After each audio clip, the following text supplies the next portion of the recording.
Hi everyone, कैसे हैं सब। उम्मीद करता हूँ कि सब खैर खैरियत से होंगे। पिछले लेक्चर में मैंने ग्राफक्यूएल का लेक्चर दिया था। उसके अंदर मैंने आपको समझाया था कि अगर आपने कोई डेटा गेट करना है तो आपने क्यूरी चलानी है। अगर आपने कोई डेटा ऐड करना है, अपडेट करना है, डिलीट करना है तो उसके लिए हम म्यूटेशन रन करते हैं।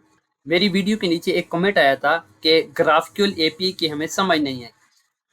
तो मैं आज एक सिंपल एग्जांपल आपको देता हूँ जिससे आपको समझ आएगी कि हम ग्राफक्यूएल एपीआई क्यों यूज करते हैं। क्योंकि जब आप शॉपिफाई ऐप्स पे काम करेंगे तो आपको ग्राफक्यूएल एपीआई का नॉलेज होना चाहिए। अगर इसका नॉलेज नहीं होगा तो आप कोई काम नहीं कर सकते। मैं एक छोटी सी आपको मिसाल देता हूँ। जैसे मेरे पास एक स्टोर है। इस स्टोर के अंदर अगर मैंने प्रोडक्ट ऐड करनी है तो मैं क्या करूँगा, एक मेरे पास बटन है, यहाँ से मैं ऐड करूँगा। मेरे पास एक पेज ओपन होगा, उसके अंदर मैं टाइटल, डिस्क्रिप्शन, इमेजेस, कोई भी चीज़ आप ऐड करके आप इसको क्या करते हैं, सेव कर देते हैं। आपके पास एक यूआई है, तो यूआई के थ्रू आपने जब सेव किया इसको तो आपके पास एक क्या होती है, प्रोडक्ट क्रिएट हो जाती है। अभी आपको मैं एक एपीआई रन करके दिखाता हूँ। जैसे आप ऐड प्रोडक्ट करते हैं, हम ऐड प्रोडक्ट करेंगे ग्राफक्यूएल एपीआई से। उसको हम कैसे करते हैं, मैं अभी जाता हूँ ग्राफक्यूएल पे। मेरे पास जो स्टोर है ऐप डेवलपमेंट के, तो मैंने आपको बताया था अगर आपने कोई भी चीज़ क्रिएट करनी हो तो उसके लिए आपने क्या लिखना होता है, म्यूटेशन। म्यूटेशन के बाद हमने क्या करना है, प्रोडक्ट क्रिएट करना है। जब हमने मेटाफील्ड क्रिएट की थी तो हमने क्या लिखा था, मेटाफील्ड क्रिएट। जब आप प्रोडक्ट क्रिएट करने लगे तो आपने क्या लिखना है, प्रोडक्ट क्रिएट। मैं यहाँ पे लिखता हूँ प्रोडक्ट क्रिएट। इसका मैं सिंटैक्स कंप्लीट कर लेता हूँ। इसके अंदर हमारे पास आएगा प्रोडक्ट, कॉलन के बाद हम यहाँ पे इसकी जेसन लिख लेते हैं। तो जब हम प्रोडक्ट क्रिएट करते हैं, फर्स्ट चीज हम जो यहाँ पे लिखेंगे वो क्या होगा, टाइटल। तो यहाँ पे मैं इसका टाइटल क्या लिखता हूँ, टेस्टिंग प्रोडक्ट। जब हम प्रोडक्ट क्रिएट करते हैं तो पहली चीज आपको क्या नजर आई थी, हमारे पास होता है टाइटल। यहाँ से मैं ऐड प्रोडक्ट करता हूँ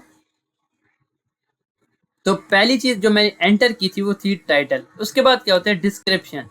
यहाँ पे जो डिस्क्रिप्शन के लिए हमारे पास पैरामीटर होते हैं वो होते हैं डिस्क्रिप्शन एचटीएमएल। तो इसके अंदर हम एचटीएमएल को लिख लेते हैं। एक मैं पी टैग बना देता हूँ। पी टैग के अंदर मैं क्या लिख लेता हूँ, आवर टेस्टिंग प्रोडक्ट। अभी मैंने इसके अंदर दो पैरामीटर ऐड की, एक टाइटल का, एक डिस्क्रिप्शन का।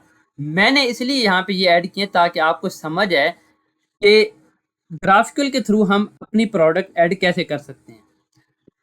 इसको मैं यहाँ से क्लोज कर देता हूँ। हमारे पास दो पैरामीटर बहुत हैं।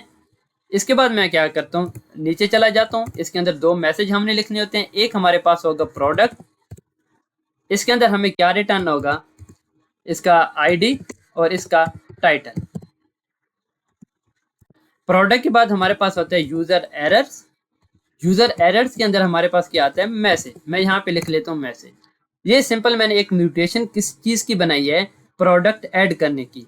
अगर आप प्रोडक्ट यहाँ से ऐड करना चाहते हैं तो आपके पास एक यूआई डिजाइन है जिसके थ्रू आप प्रोडक्ट क्रिएट करते हैं। अगर यही काम मैंने ग्राफक्यूएल से करना है तो आपको इस तरह से सेम काम करना पड़ेगा। आप एक ऐप बना रहे हैं, आपने यूजर से डेटा लेना है। आपने यूजर से टाइटल लिया, डिस्क्रिप्शन लिया और इमेजेस ली, और आपके पास नीचे एक बटन है क्रिएट प्रोडक्ट। जब यूजर क्रिएट प्रोडक्ट पे क्लिक करेगा तो ये वाला कोड रन होगा। जब ये कोड रन होगा तो हमारे पास एक प्रोडक्ट बनेगी। अभी मैं इसको रन करके दिखाता हूँ हमारी प्रोडक्ट बनती है या नहीं। इसको मैं यहाँ से रन करता हूँ। हमारे पास एक प्रोडक्ट क्रिएट हो गई है, उसकी ये वाली आईडी है, उसका ये वाला टाइटल है। अभी मैं यहाँ पे जाके रिफ्रेश करता हूँ और देखते हैं कि वो प्रोडक्ट हमारे पास आई है या नहीं आई। इसको मैं रिफ्रेश करता हूँ।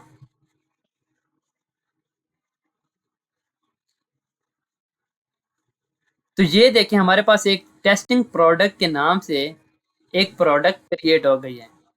इसको मैं ओपन कर लेता हूँ। इसके अंदर जो टाइटल है वो क्या है, टेस्टिंग प्रोडक्ट, और इसके अंदर डिस्क्रिप्शन क्या है, आवर टेस्टिंग प्रोडक्ट, जो यहाँ पे हमने ऐड की थी। तो आपको ये समझ आई है कि जो ग्राफक्यूएल होता है, ग्राफक्यूएल के थ्रू हम कोई भी डेटा ऐड कर सकते हैं। कौन सा डेटा, अभी कौन सा डेटा हमने ऐड किया, प्रोडक्ट का। सेम काम हमारे पास एक स्टोरेज होती है जिसका नाम हमारे पास है मेटा ऑब्जेक्ट्स और मेटा फील्ड। हमारे पास ये दो चीजें होती हैं, इनको आप समझ लीजिए कि ये स्टोरेज है। आप प्रोडक्ट अभी मैंने आपको ऐड करके दिखाई। इस तरह से जो आपके पास शॉप की मेटा फील्ड होती है, ऐसे समझ लें कि ये आपके पास स्टोरेज है। आप क्या करते हैं, डायरेक्ट ग्राफक्यूल एपीआई रन करते हैं। जैसे अभी हमने प्रोडक्ट क्रिएट की, इस तरह से आप ग्राफक्यूल एपीआई रन करके आप सिंपल क्या कर सकते हैं, यहाँ पे मेटा फील्ड क्रिएट कर सकते हैं। उससे क्या होगा, जो डेटा आप यहाँ पे भेजोगे मेटा फील्ड का, वो यहाँ पे हमें शो हो जाएगा। तो ये हमारे पास होता है सिंपल कंसेप्ट ग्राफक्यूल एपीआई का। अभी मैंने आपको एक प्रोडक्ट क्रिएट करके दिखाई। इस हिसाब से अगर आप कलेक्शन क्रिएट करना चाहते हैं तो आप ग्राफक्यूल एपीआई चला के कलेक्शन भी क्रिएट कर सकते हैं। इसके सिर्फ दो कंसेप्ट हैं, इतना मुश्किल नहीं है। इसके अंदर एक क्यूरी है, अगर आपने डेटा गेट करना है आपने क्यूरी चलानी है। अगर आपने कोई चीज़ क्रिएट करनी है आपने म्यूटेशन चलानी है। आप खुद इसको टेस्ट करें, एक मरतबा आप इसको देखें। मैंने आपको मेटाफील्ड क्रिएट करके दिखाई थी, उसके अंदर डेटा ऐड करके दिखाया था। तो ये सेम काम हम किस में करेंगे, कोड में करेंगे। हम कोड में क्या करेंगे, जो हमारे पास एक एक्शन था, मैं यहाँ से ओपन कर लेता हूँ सेटिंग। इस सेटिंग के अंदर यहाँ पे मैंने क्या किया था, एक डेटा सेव कराया था डीबी के अंदर। मैंने आपको क्या कहा था कि अगर मैंने जो डीबी के अंदर हमने डेटा सेव किया है, अगर उसको हमने एक्सटेंशन के अंदर शो कराना है तो उसका पहला तरीका क्या था, मेटाफील्ड का। मेटाफील्ड क्रिएट कैसे करते हैं, ग्राफक्यूल के थ्रू। जब आपको ग्राफक्यूल समझ आ जाएगी, उसके अंदर जब हम डेटा सेव कर देंगे और यहाँ पे जब हम गेट करेंगे तब आपको समझ आएगी कि ये वर्किंग कैसे होती है। जब आपको ग्राफक्यूल एपीआई का मेन कंसेप्ट समझ आ जाएगा, फिर हम कहाँ जाएंगे, रेस्ट एपीआई पे। हम डेटाबेस से क्या करेंगे, रेस्ट एपीआई के थ्रू डेटा गेट करेंगे, यहाँ पे वो एपीआई रन करेंगे और डेटा हम डीबी से डायरेक्ट गेट कर लेंगे। एक तरीका है कि आप डीबी से डायरेक्ट डेटा कैसे गेट करोगे, एपीआई के थ्रू। और दूसरा तरीका क्या है, आप उसको मेटाफील्ड में ग्राफक्यूल के थ्रू सेव करके यहाँ पे शो करा दें। अगर फिर भी आपको कंसेप्ट सही क्लियर नहीं हो रहा तो नेक्स्ट लेक्चर में मैं क्या करूँगा, ग्राफक्यूल एपीआई को मैं रन करूँगा, सेव करूँगा और यहाँ पे जब डिस्प्ले कराऊंगा तब आपको समझ आएगी कि इसका यूज़ क्या होता है। तो ये आज का हमारा सिंपल सा लेक्चर था। जो कन्फ्यूजन थी, जिस भाई का कमेंट आया था, तो उसको मैंने क्लियर किया। उम्मीद है कि आप उसको समझ आ गई होगी कि हम ग्राफक्यूल एपीआई क्यों चलाते हैं। आज के लेक्चर में अगर आपको कोई भी इशू है, कुछ चीज़ समझ नहीं आ रही, तो आप मुझे मैसेज कर सकते हैं।